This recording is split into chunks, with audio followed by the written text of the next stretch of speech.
go. So the session's going to be recorded, and if you are an alumna of UTSC, it will be posted after the event in UTSC Connect, which is our virtual platform for the alumni community. So just as we get started today, I'd like to acknowledge the land on which the University of Toronto operates. For thousands of years, it has been the traditional land of the Huron-Wendat, the Seneca, and most recently, the Mississaugas of the Credit. Today, this meeting place is still the home to many Indigenous people from across Turtle Island, and we are grateful to have the opportunity to work on this land. And in my case, this particular area of land is where I have spent my entire life. So thank you everyone for joining this session. This session is part of our Elevating Career Success series. We typically hold about 3 or 4 events in this series through the course of this year. The events are all designed to be sort of professional development, learning opportunities to help you through your career journey. And they usually feature alumni guest speakers. So today we are delighted to have 2 of those guest speakers with us today. Just before I introduce them, just to let you know for this session, as we go throughout the session, you've got a chat box at the bottom of the screen. Feel free to use it as the speakers are talking. Feel free to add comments or questions. Some of the questions might be asked directly as we go along in the session. We do have some time at the end for a Q&A, so other questions might we might get to them towards the end. And we're going to wrap up at 1 o'clock because I know this is a lunch break for many people and you do have to get back, many of you have to get back to work right after the session. So I'd now like to introduce our panelists for today. So first we have Althea Fernandes. She's a registered psychotherapist and mental health consultant for entrepreneurs in Ontario. In her role as a psychotherapist, she has worked with adolescents, families, and couples, but she is especially passionate about working with individuals who are struggling with academic, caregiver, and work-related burnout. Drawing on her experience working in a number of professional settings over a career and from her own entrepreneurial journey, she helps individuals and entrepreneurs learn how to take a step back, breathe, and gain awareness into things that are holding them back from enjoying the life they dream for themselves. Althea graduated from the joint UTSC Centennial College program in paramedicine. She holds an honors Bachelor of Science degree from UTSC, a Bachelor of Arts degree from York University, a Master's in Counseling Psychology from the University of Lethbridge. Thank you so much, Althea, for being here today. We also have Naomi Omar-Ali. She has been working in the field of learning and development for the last 15 years in healthcare, banking, and government. She's currently the Manager of Learning and Quality for Adjudicative Training at the Immigration and Refugee Board of Canada. Naomi graduated from UTSC's Co-op Arts Management program, and she also holds a diploma in digital media design from George Brown College, a master's certificate in project management from York University, and a master's in education from U of T. And finally, our moderator today is Jonathan Colleton. So Jonathan has worked at UTSC for 7 years now, first in campus life and residence life. If you are a fairly young alumni from UTSC, you may remember Jonathan from your time at UTSC. And most recently, he's now started with the Development and Alumni Relations Office. Jonathan is also an alumni engagement officer at UTSC. And when we're not in our virtual home offices like we are today, Jonathan and I share an office on campus. In addition to his work at UTSC, he's also the producer and host of Career Crossroads, a podcast where he speaks to people who have gone through one or many career changes and have come out happier on the other side. So with all that said, I'm going to turn the virtual floor over to Jonathan. Over to you, Jonathan. Thank you so much, Corey. Well, welcome everyone. Very excited to have you here today. As Corey indicated in my introduction there, as a podcast host about career pivots, it's certainly something that I don't think we talk about enough in society because I think it is far more common than many people realize. And so I'm so excited that we have Althea and Naomi here to talk about that with us today. So we're going to jump right into our conversation. And we heard your job titles and a little bit about what you do, but Althea, starting with you, I'd like to hear a little bit more about kind of the day to day of your current role so that when we start going back in time, we can get a really good understanding of how things have shifted for you. Sure. So I'm a registered psychotherapist, and currently I have my own private practice. So that's the entrepreneur, small business side of me that has kind of developed over time. So I see clients virtually, either over phone or video or in person in Ajax. So this is my office in Ajax. Day to day is working with clients one on one, counseling and providing psychotherapy, kind of helping them work through some of their mental health concerns. Definitely not something that I thought I'd be doing. So I'm excited to have this opportunity and this floor to talk about all the pivots that I had to make in order to get here today. Wonderful. Now, Naomi, you work for the Immigration and Refugee Board of Canada. What exactly is your role there? Tell me about it. And what is a day in the life like for you?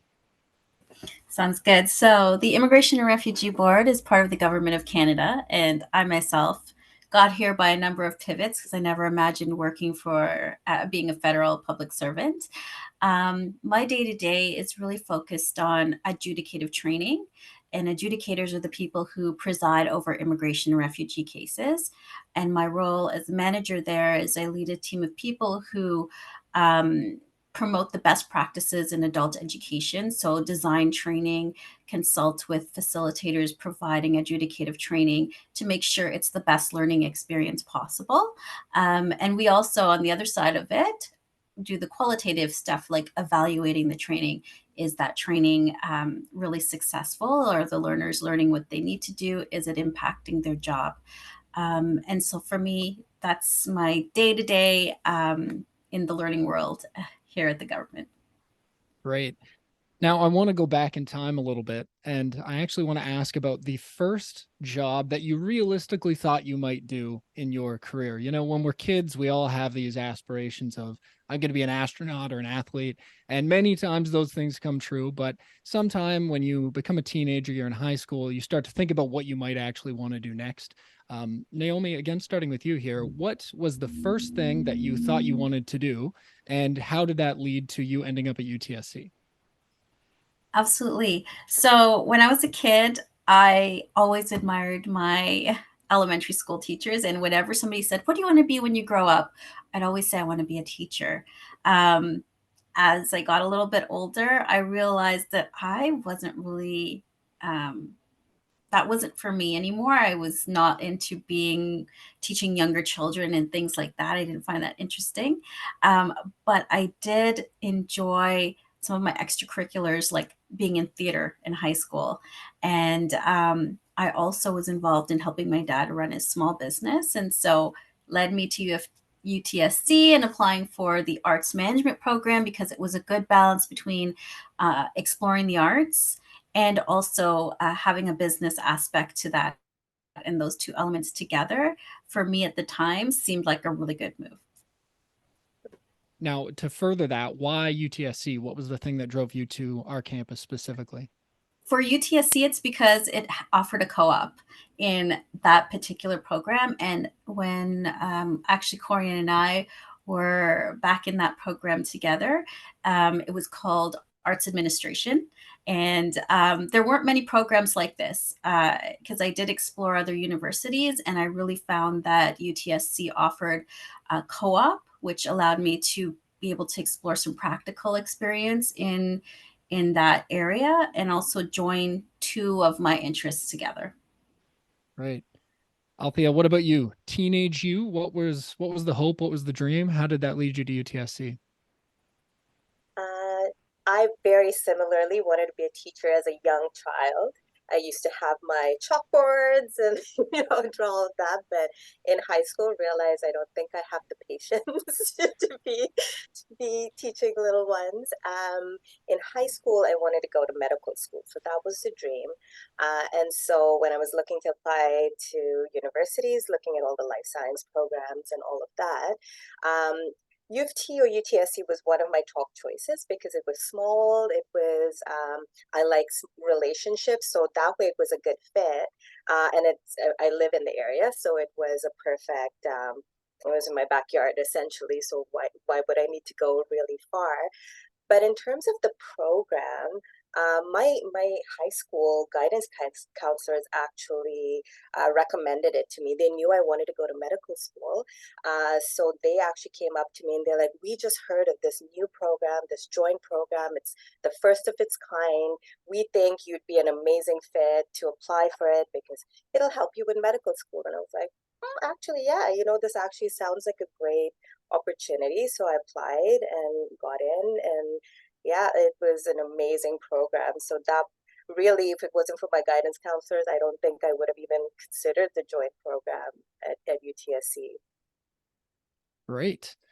Now we know about what you're doing now. We know about where you came from, how you ended up at UTSC. So let's kind of jump somewhere in the middle and talk about the specific pivot or one of the specific pivots, because I know that for each of you, there's been a number of further education pieces that we're going to get to in a few minutes here. But let's talk about the moment that you kind of consider your most major career pivot. And Althea, we're going to start with you on this one. What was that moment for you where you had to make a choice from maybe I want to switch from this to something else?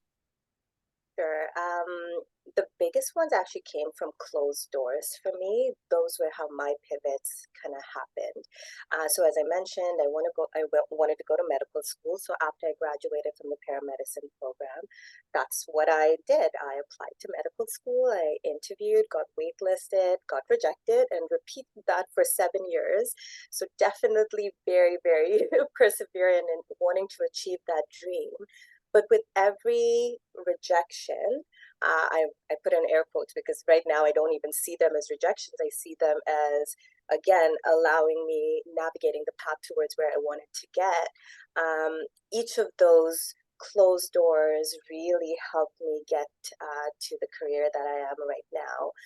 All in between, I kind of upgraded and did my second bachelor's in psychology because, again, wanted to go to medical school. Psychology would be a great fit. It would help me with my patients eventually. So I did the second undergrad, and in my last year, my professor kind of recommended. She was a social worker, so she recommended, "Why don't you try social work?" And I'm like, "I'm not doing a third undergrad."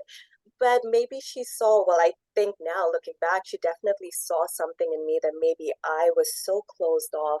And, you're so tunnel vision when you want something, that she saw something in me that I was like, you know what, fine, I will apply to Masters of Counseling programs. And it was the best decision that I've ever made. My whole life has changed around, and I'm the happiest I've ever been, just because one person saw something in me that I didn't think was a strength or a skill set at that point. So If this person hadn't recommended that specific program, do you know where you would have, what path you would have headed down in the moment? probably still applying to medical school. I'm just kidding. Maybe I've continued. I was working in healthcare research at that point, so I might have continued in that path in some way. But yeah, who knows where I would have been. Right. Okay. Naomi, let's go over to you now. Let's talk about your career pivot. What would you say is kind of the most major pivot you've made over the years?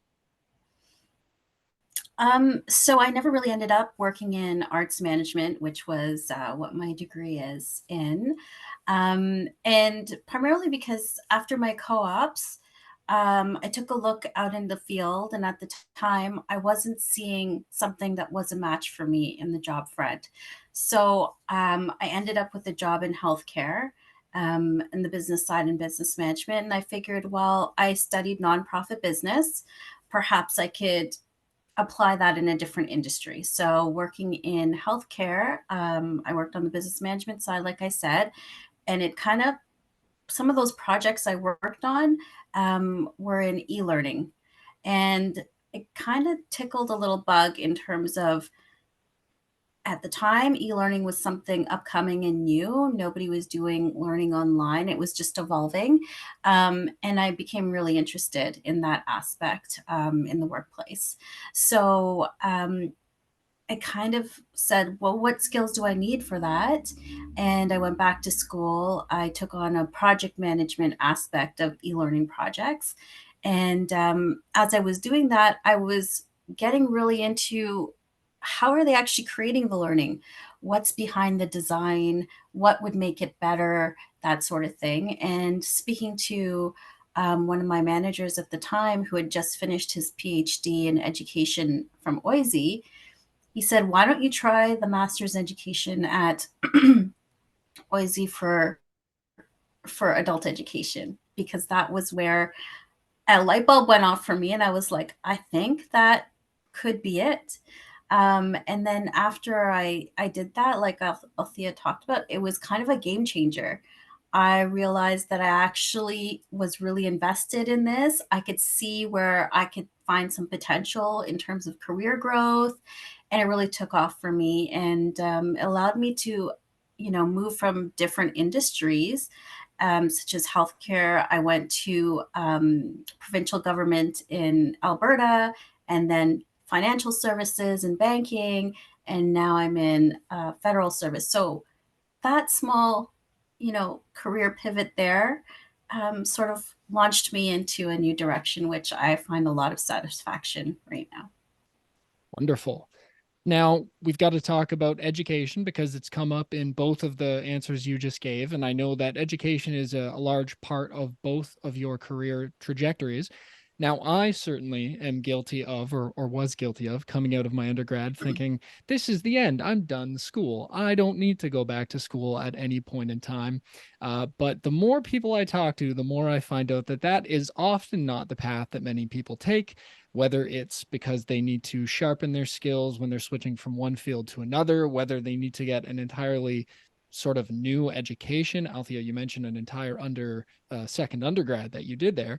Can you walk me through your educational journeys and kind of highlight some of the different areas that you studied so people have a better understanding of the fact that not everything is totally connected, but sometimes there is a rationale from how you started in one spot and sort of picked the education path that you ended up on, even if it wasn't all planned out from the beginning. Althea, let's start with you.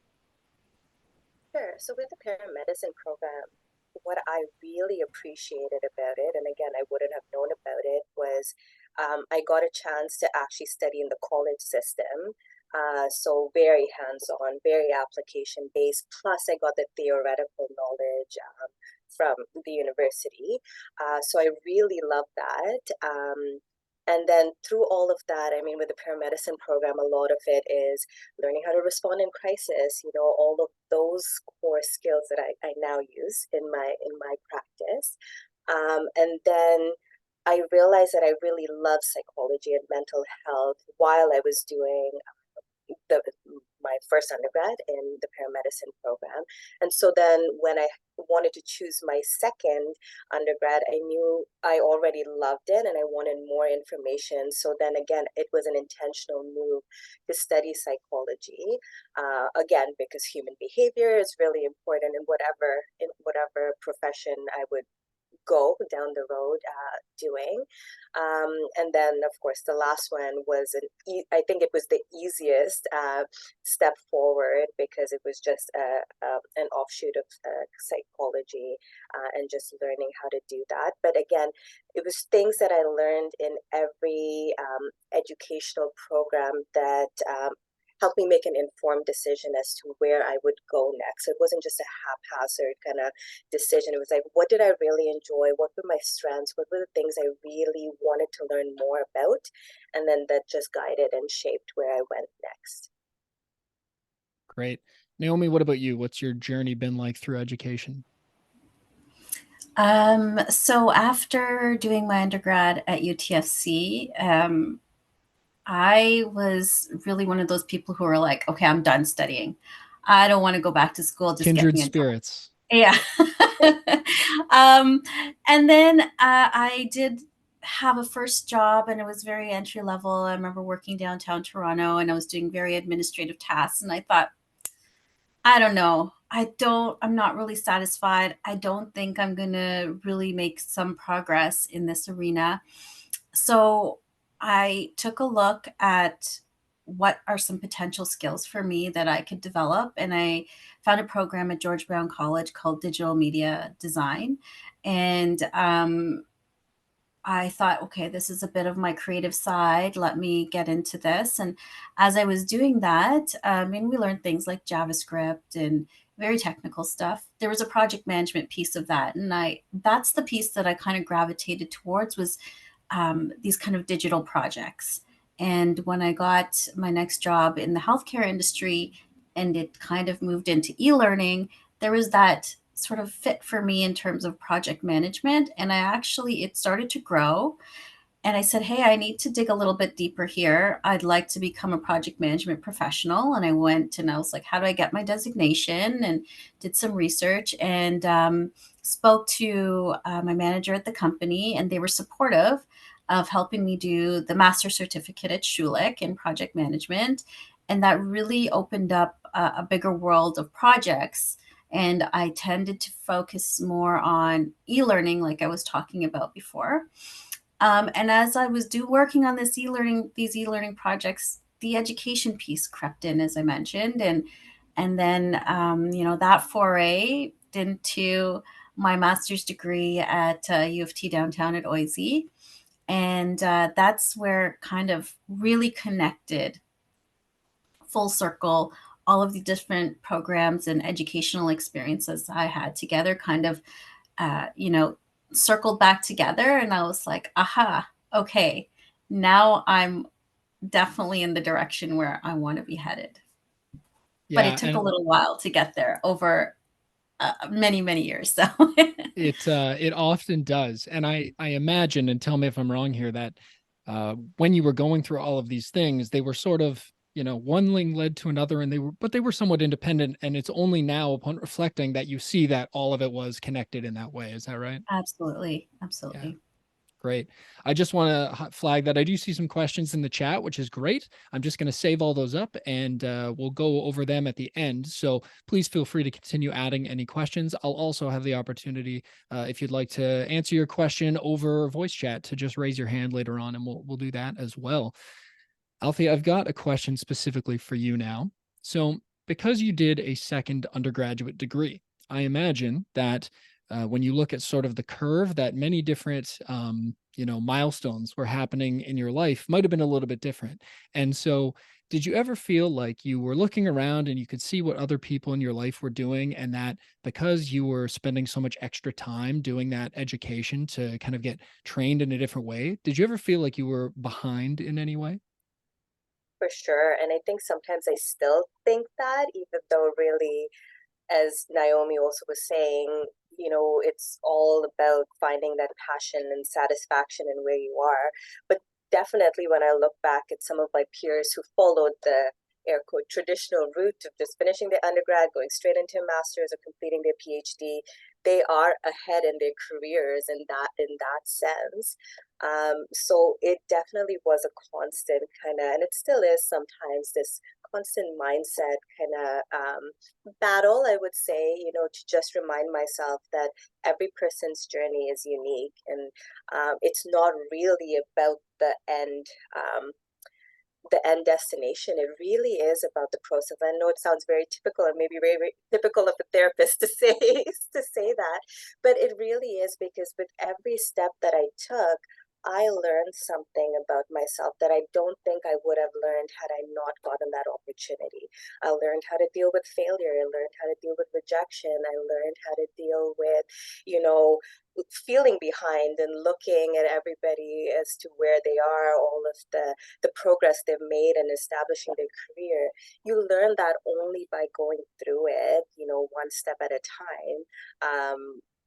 Otherwise, you kind of do feel almost stuck in the same place, right? So it really was a journey, and I don't know whether that part might ever be completely quiet, but I do know that it's not as loud as it was when I first started, because really it's about just where I am. I'm happy. I get to grow and I get to develop, which is another thing that I absolutely love. I'm very different than both of you. I love school. I was just joking with my parents the other day. They're like, no, don't go back to school. But I just love learning. But and I think it's because I've learned through every opportunity. You just learn something about yourself, which I think is just fascinating and it's cool. So, You know, interesting you say, one of the things I think I've realized about myself is it's sort of a I think I like learning, but I don't think I like the idea of committing to a long-term academic proposition. And so sort of doing one-off things has become something that has supported my further education. And I think it's something that a lot of people, it's very daunting to think going back to school. Like it's a big phrase, right? Up until the age of what, 18, you have a defined academic trajectory in life in Ontario anyway. And then after that, it's maybe you pick a 4-year program, maybe you pick a 2-year program, and after that, who knows, right? So the world is very wide open. And so making that commitment, I think, seems like a very big thing. But probably, I know what I've felt, and I wonder if both of you have felt this way, that when you're going back and doing extra learning, adult education is very different because you're not totally hemmed in by needing or feeling like you have to get the best grades all the time. It's you're there for a specific learning element, right? You're there to learn a thing. And I don't think the difference between getting a 75 or an 85 or a 95 matters all that much anymore. At least it didn't for me. For the two of you, tell me if I'm the outlier here. Althea, since we were just chatting, I'll go back to you first. for sure, it's a completely different mindset going in. As an adult learner, a more mature learner, because you're totally right. There's so many more life things that are more important and have more priority than getting the 95 or the 96%, right? Of course, you want to do well and you want to do an excellent job in whatever you're doing. But that pressure is just not the same as it is when you're an undergrad. And I think that also just comes with life experience and time as well, right? I'm sure Naomi Mhm. probably has the same kind of feel to it. Yeah. Naomi, what about you? What are your thoughts on that? I completely agree with Althea. I mean, um, learning is something I think for me that's just sort of a lifelong thing, and it can be informal or formal.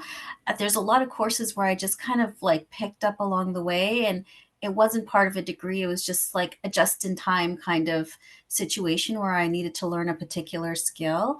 And I think when we're thinking about, our pivots or our career change, it doesn't necessarily have to be this big, thing where you go back into a formal program. No, there's a lot of different ways we can learn through mentorship and through taking a course here or there to build a particular skill, to going out and trying a different job, to getting a different experience, like on a secondment or something.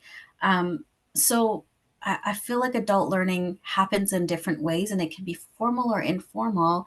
And for me, it was both.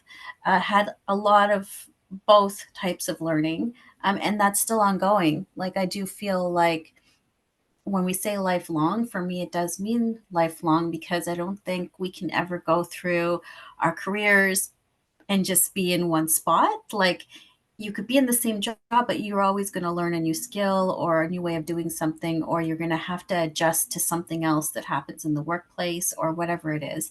And for me, the life experience part of it impacted what I was learning and how I was learning. So I felt like as I got older, um, what I was learning, I was able to create a connection more in terms of what I could do back in the workplace. Whereas when I did my undergrad, I didn't have a lot of work experience. And for me, a lot of the learning wasn't connected to practical things. Whereas after I had some work experience and then I did some learning, I was like, okay, had I known this before, I could do this project differently, or I have an idea of how to do, this particular thing differently because I've learned a different way to do it. So, so I think it's just ongoing and it can happen in many different ways. Wonderful. All right, Naomi, next question is specifically for you. So, one of the things that can often make or break the decisions we make about careers is the support of loved ones. Now, when you're young, a teenager, and you're making choices about your future, you often have parents as the most significant influences in your life. And their parents are, I can tell you as someone who works at a university that when parents show up with their students on open house days to get a tour, especially when I worked in residence, it's the parents asking more of the questions than the students. They have a lot of impact on what their students decide to do with their life at that point in time. And as you age, your parents still matter, but partners start to matter and children start to matter. And those things all influence the decisions that we make. So, Naomi, have you ever experienced, having to decide whether or not a career shift was the right decision and whether or not the support of your loved ones, did that impact that decision for you? Absolutely. So for me, I didn't continue with my learning until after I was married and I had my first child. And at that time, there's a lot of responsibilities at home. I was a new mom. I was working full time. And it was a bit of a balancing act to determine to go back to school and dedicate, time away from my family, to further my learning and my career. And it is a bit of a negotiation and trying to make sure you have the right blocks in place so that one thing doesn't fall while you're doing something else. And so it it does take some convincing if you have a partner. It does take looking at your resources and trying to figure out, am I spreading myself too thin? Do I have support in this particular area? Like, how can I make this happen? And financially, like, does this make sense for me in this point in time of my life? Um, Fortunately, I did approach the organizations that I worked with along the way of my career, and I asked for help where learning made sense as part of my role. And so I'm grateful for those types of learning where I could connect it directly to my workplace role. My organization supported some of my learning, and so costs were alleviated. And my advice in that respect is ask for it, because often we don't know that there's programs available in organizations, or that there's managers that are willing to support and a dedicated piece of their budget, because what you're willing to learn helps the business. And so making those types of connections can also help you figure out, is this the right thing to do for you? Great. Now, Althea, I have a question specifically for you. You mentioned the word perseverance earlier when we were talking about medical school, I think specifically. Tell me more about perseverance and how you think what you learned during that has helped you throughout your career transitions. For sure. I think definitely the biggest thing that I learned is what I like and I don't like through it. So while I was applying to medical school, I was actually working as a research assistant with doctors, with surgeons. And I think what I really appreciated from that role is getting to see the environment I would be working in one day. Oh, I thought I was going to be working in one day. So as I was in the field, I learned what I liked about it and what I didn't like about it. And as I grew in awareness of who I am and my strengths, like, for example, I don't really like numbers, but I was working with data. Great, I can learn those skills. But if you ask me, what the parts that I loved about my job was actually interacting with the patients and getting consent. That's where I excelled. And so then I learned, wait a minute, if I had to sit and do research for the rest of my life, I probably would be extremely miserable. And then what I didn't like was the competitive environment. Sometimes there is there's a feel of competition in the medical field, and I just don't do well in those environments. And I was like, oh, wait a minute, if I was in this field, would would I thrive in it, right? So even though every year there was a rejection and there was no, every year I got an opportunity to learn, wait a minute, is this something that I really, really want to do? And will I be happy doing it? Right. So yes, there was this side of perseverance where I was like, this is something I dreamt I wanted to do. But on the other side, I also use it as a learning of who I actually was becoming or who I actually was, and then use that to inform where I needed to go next. That's great. That ties into another question that I wanted to ask about trying things out and realizing that they are maybe not the right fit for you, but having that experience be relevant in helping you cross something else off the list. Because at the bare minimum, there's one less job or one less career that now you know that you want to go and explore, and that happens with positive and negative experiences in some cases. Interestingly, it's something that I would hear from students sometimes when I would talk to them about their co-op placements, that while co-op, we tout it as hugely valuable for helping students get workplace skills. I've also heard from students who say they did a co-op and realize like, oh, I don't want to do this day to day at all. Like very practically, it's a little different when you're in the workforce though. Naomi, did you have any experiences like that as well? It's funny because, I think my co-ops helped me see that in some respect too. The things you want to do and the things you don't really want to do. And is that even the right industry for you? Um, for me, like as I went along in my career, I feel like I muddled through. Like if people ask me like, what was your direction? I feel like I just muddled through and here I am. But it's when I connect the dots, it has more meaning than that. And I think like having some experiences where that's definitely not what you want to do, like recently even in my workplace, I had the opportunity to do a lot more finance in my job than I ever expected to do. And I realized that like I can, like Althea said, I can learn these skills and I can do that stuff, but it wasn't like I woke up every day going, oh, I want to look at this budget. It was actually, I missed the work that I was doing before in looking at, trends in adult learning and what's the best practice and can I help a facilitator do their job better. That's where I was getting my energy from. So for me, it's like where although we can do things, we have many, many skills. What really is energizing for us and brings us satisfaction? And I think that's sort of been my navigator. Naomi, I think it was you earlier. The term mentorship came up, and I know that mentorship has played a role in you changing from one career to the next. So tell me about that experience, whether you had really positive experiences finding mentors to help you with that career transition, or maybe less positive experiences. Um, so I kind of realized the value of mentorship pretty early on. When I started learning more about project management, I signed up for a mentorship program um, as part of the Project Management Institute, and that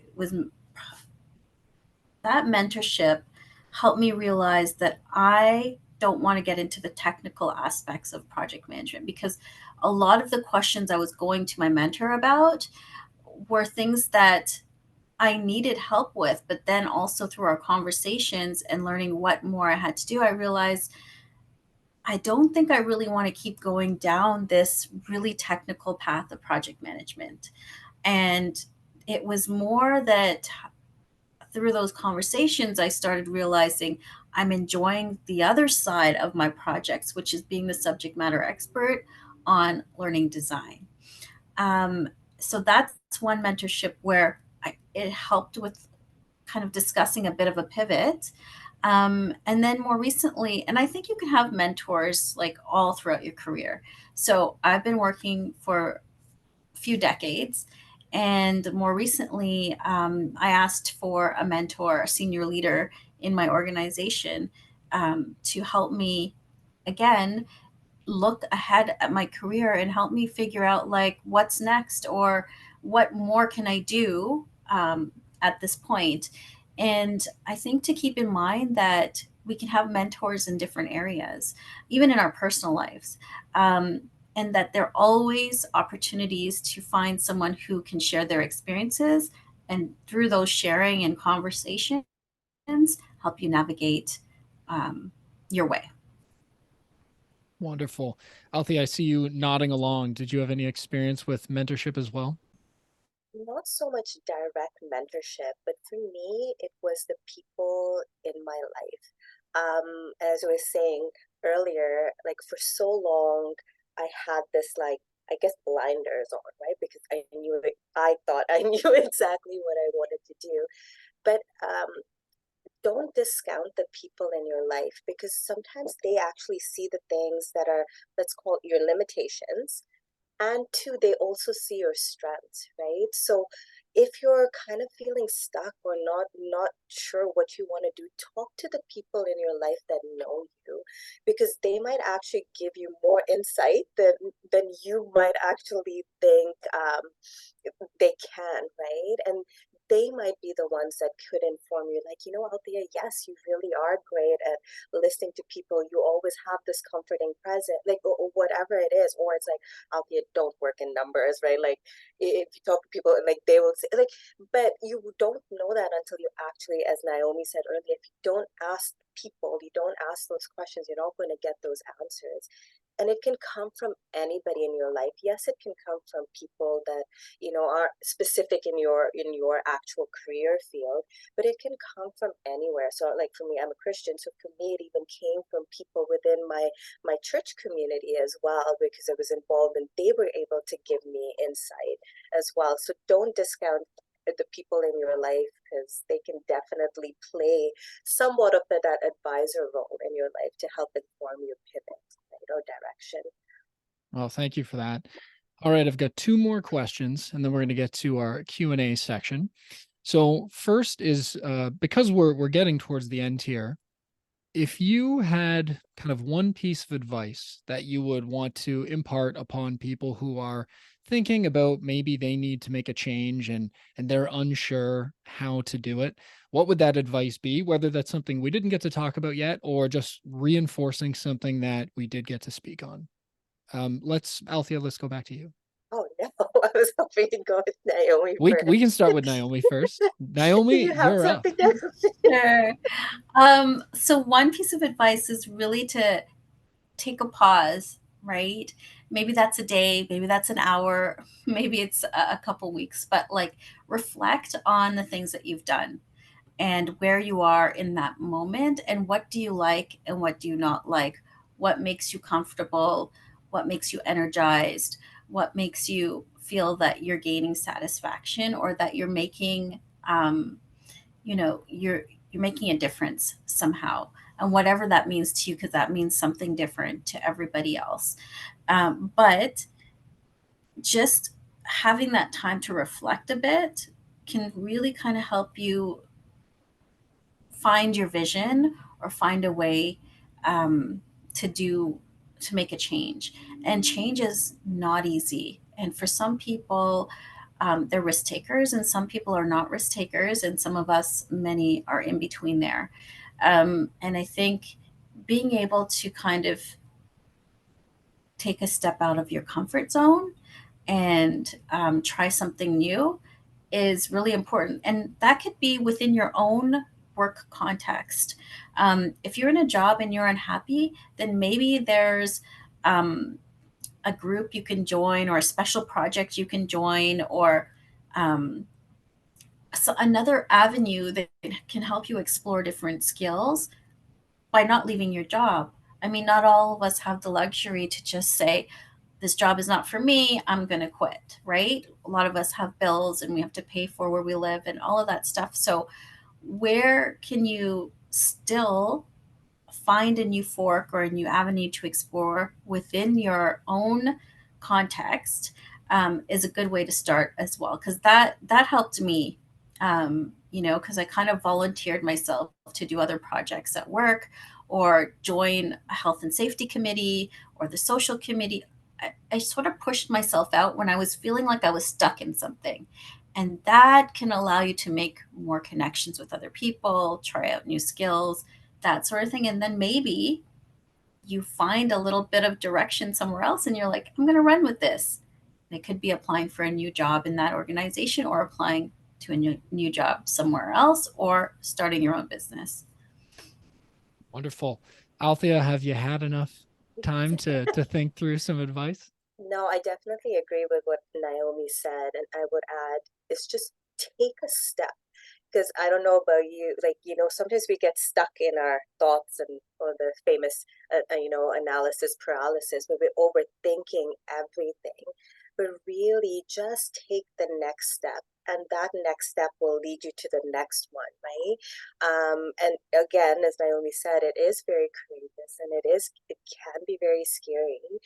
But as soon as you do one thing, even as long as you make that one step based on all the information you have in the present, you don't have anything more. You can't look at anything hindsight. Just based on everything you have right now, this feels right. And Naomi says this makes you happy and is feeling energized. Just take that next step. And don't discount things like, I know Naomi was saying, volunteering in your work setting, but also volunteer externally. I know some of the opportunities I've had at UTSC from volunteering have taught me, again, so much about myself. Or as I volunteered with grief and bereavement, you'll just learn by volunteering if something works for you or doesn't, and again gives you opportunities to meet people who can become mentors down the field, or again advisors, right? So it's just about saying, you know what, I kind of like this direction, just gonna go and just go, and it's that movement that just builds momentum, and before you know it, you're where you are and you're like, how did I even get here? Because Naomi was saying, like, I really wouldn't have ever thought that I would have been here today, but again, as happiest that I've ever been in my career. Wonderful. So the last question is really quick so we can get to the Q&A. It's basically just a yes or no, because I think I know what the answer is already going to be. There might be some young alumni who are in this room right here, and they're just starting out in their career, and maybe they're realizing, like, I don't know what I'm going to be doing in 15 years, or I don't want to do the thing I studied anymore. So Althea first, then Naomi. If you were to go back in time and tell your 22-year-old self what you're doing now, would you be surprised?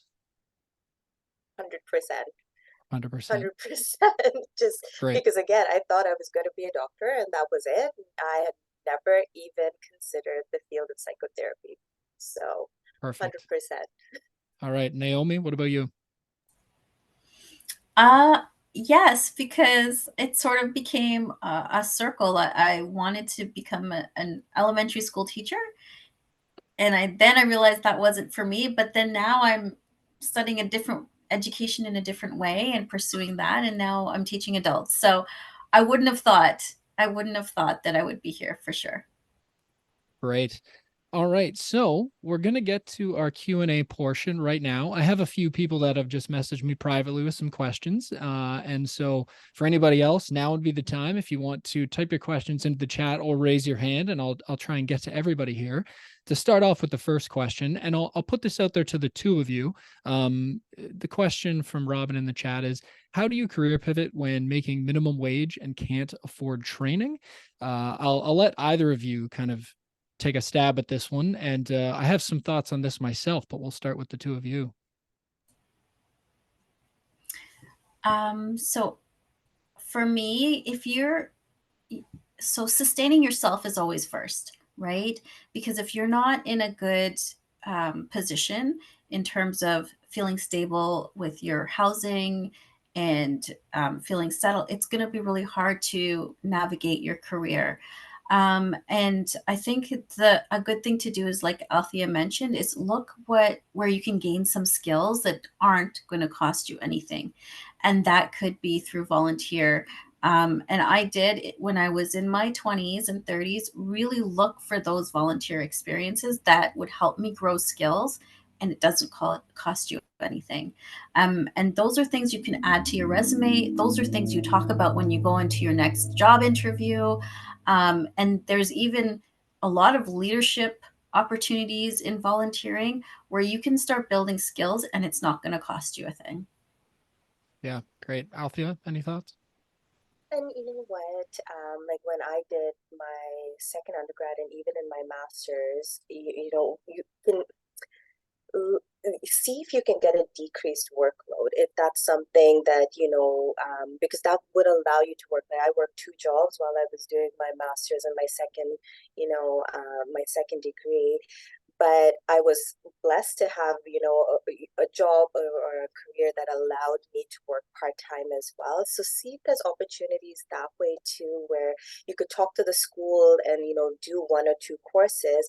Might take you longer, but at least, as Naomi said, you're not feeling extremely shaky and unstable on this other side, because academically you're not going to be able to even fully grasp all that information because you're constantly stressed, trying to just meet your basic needs. And we want you to enjoy that process of pivoting and discovering something new about yourself. But trust me, the economy is it's so difficult. It makes it really difficult to pivot and to do further education sometimes.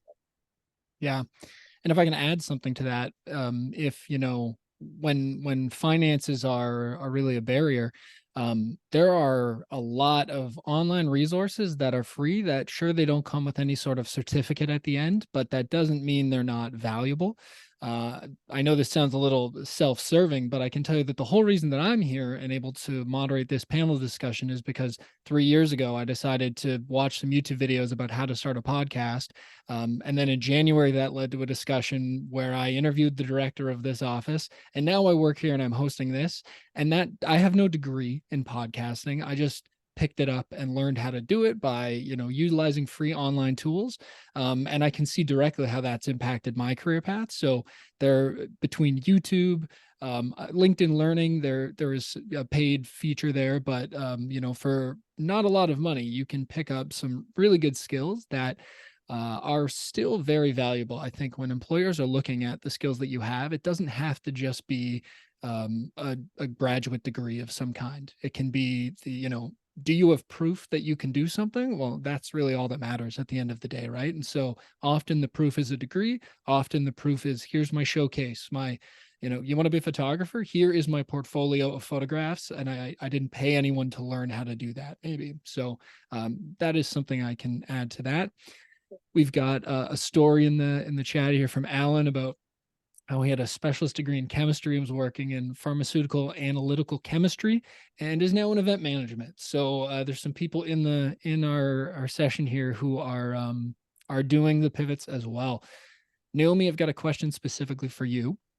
When you did your MEd at UTSC, how did you decide which program to select? Looking back, what things from the program impact your current work life? This is someone who went to UTSC straight after undergrad, and they felt like they knew so little about how to choose back then, and they have much more perspective now, but they'd like to hear from your experience. For sure. Actually, UTSC has some really great programs. The one I focused in on was workplace learning and community development. And I just kind of looked at what I was already doing at work. And like I said, I was making that foray into e-learning projects. And along that was the creation of learning for the workplace. And that just seemed to be a really good fit for me. When I saw that at UTSC, I was like, that is like exactly what I'm looking for. And it just seemed to be the peg that fit the hole when I saw the workplace learning program, because I knew that I didn't want to go into, the pedagogy side where I was in the school system. I really enjoyed the adult learning that happened in the workplace. And that's how I made that decision to stay in that arena and to keep going down that path. Great. I have another question for both of you. And this is from someone who is, they graduated about almost 20 years ago. And the thing that they wanted to do, it doesn't feel like, they've tried it 3 times. And maybe Althea, this would be really good to hear from your perspective here with the medical school applications. they multiple times tried to become a CPA, and now they're really struggling with figuring out what is next. How do they find someone who can help guide them? And I know you had experiences where you had mentors that supported you with that. I think, there's no harm. Like LinkedIn is amazing, just going onto LinkedIn and finding people maybe in your area with your expertise, maybe even from UTSC, if that's where you graduated from, and just connecting with them and reaching out to them and saying, hey, this is my situation. I don't know what to do next. Can I pick your brain? Can we meet over coffee and have a conversation? And you'd be surprised as to how many people actually love talking about their profession and will be willing to give you some guidance as well. So that would be a good place to start. Another place also is to reflect as to what is the reason that is keeping you I guess keeping you wanting to apply in this field. Sometimes it's a reason that is, our family members want this for us, or there's an expectation there, but it might not really be something that maybe is fully energizing you or something that you're passionate about. So just like Naomi was saying, maybe use the opportunity to reflect and be like, okay, what is it that I really want to, where do I want to go next from here? I don't know if that answers your question. No, I think that certainly will Yeah? be Okay. helpful. Yeah. Now we've only got a couple minutes left, so I want to just quickly try and get through the last two questions I'm seeing here. So Naomi, we're going to go to you for this next one. What were the deciding factors that really helped you decide to go back to school? I know we talked a lot about re-education or getting further education. So what were some of those major factors for you? So a couple of them were really just working and then feeling like I wasn't getting where I needed to be, or I wasn't feeling satisfied enough in what I was doing. And I just felt like there's still something more. There's still something that I need to do. And I only got there by exploring different, like I said, different options in the workplace. Um, it was also for me, I really needed to kind of break out of sort of a glass ceiling, because I felt like I was working in a place where I I wasn't being heard in some instances, and I needed something to back me up. I needed something a little more formal to say I'm an expert in something, or I have a subject matter expertise. And that's sort of where, when I went back to Oise and did the master's education, I really got a sense of, aha, now I can take this and apply it back into the workplace, and I have something behind me to back me up. Um, and then that's sort of what really just propelled me to keep moving forward in my learning and to formalize some of those learning that I was looking for in terms of elevating my career. Right. Now, the last question here is how would you show these skills when you're applying for jobs? So I think this was referring back to our question earlier about, building up extra skill sets, sort of maybe you can't go back to school full time. And if I can take a stab at that, I would say that having spoken to a lot of career coaches and having seen a lot of student resumes over the years, of course, student resumes are going to be different, but often, at the beginning of a resume up at the top, you'll have an area where you highlight specific skill sets. I would say listing those skills there and linking them back to something that is spoken about later on under your experience section, so that you have a quick highlight saying, XYZ skill as demonstrated by my work on 1, 2, 3. And that way you're highlighting it at the top and throwing it back to an area later where someone can look in. Just a quick addition from Althea or Naomi. Anything to add to that? And add it to your LinkedIn. I know I've been Yes. doing a few interviews as well, and people have been putting their LinkedIn profile link, and I've been looking at that. So, we have very limited space on our resume, but if you add all that stuff to your LinkedIn, a potential employer can actually look at that and look at the breadth of your information as well, or experience. Great. Okay. Well, that gets us right to time. It is 1 o'clock. So I'm going to throw it back to Corey to just wrap us up here. But just from myself, thank you to the two of you for participating today and answering all of my questions with enthusiasm. Well, thank you so much, Naomi and Althea, and to you, Jonathan, for moderating this discussion. It's been amazing. I've been watching the chat as we've been going through some really great questions, comments. People have, I think, learned a lot from everything that you've had to say, and I think maybe even sometime down the road we might be able to do another session like this, because there's certainly a lot of stuff that we covered today, but a lot of other things that we could talk about as well. So just on that note, so for everybody on the call today, we are, as I mentioned at the beginning of this call, we will post the link to this in UTSC Connect, which is our online alumni platform for UTSC alumni. Might take us a couple of days to get the link up on there, but once it is ready, I will send you all an email with the link for UTSC Connect. So if you're not already on that platform, you can sign up, and there's lots of other resources in that community, including mentorship and a job board and business directory and departmental groups. So do take time to explore that. I've had a couple of people message me directly and ask for the link for Jonathan's podcast, so I will share that in the email as well. And for upcoming sessions, in case you're interested, we have a couple of more social things that are going to be happening soon. So on November the 22nd on campus, we are having a mistletotes painting event. So you're going to get a tote bag and you're going to join about 50 other alumni and have some fun in a social setting and design a tote bag. We also have the UTSC Alumni Association is holding their virtual afternoon tea event on Sunday, November the 19th. And maybe we'll see some of you on that as well. And then, of course, we are in the process of planning for next year's Elevating Career Success series. So if you do have thoughts or suggestions of things that you might like to see in that series, please do send me an email. I'm always happy to take those suggestions. The series is supported through the Pillar sponsorship, which is sponsored by TD Insurance and Manulife and supported by the UTSC Alumni Association. And we've been running the series for a few years now and has provided a number of excellent sessions. So thank you all for staying 3 minutes over time today. I hope you've enjoyed the session and learned a lot. And thank you again, Althea and Naomi and Jonathan. And I look forward to seeing many of you at another session in the future. Have a great day, everyone. Bye. Bye, everyone. Take care. Bye.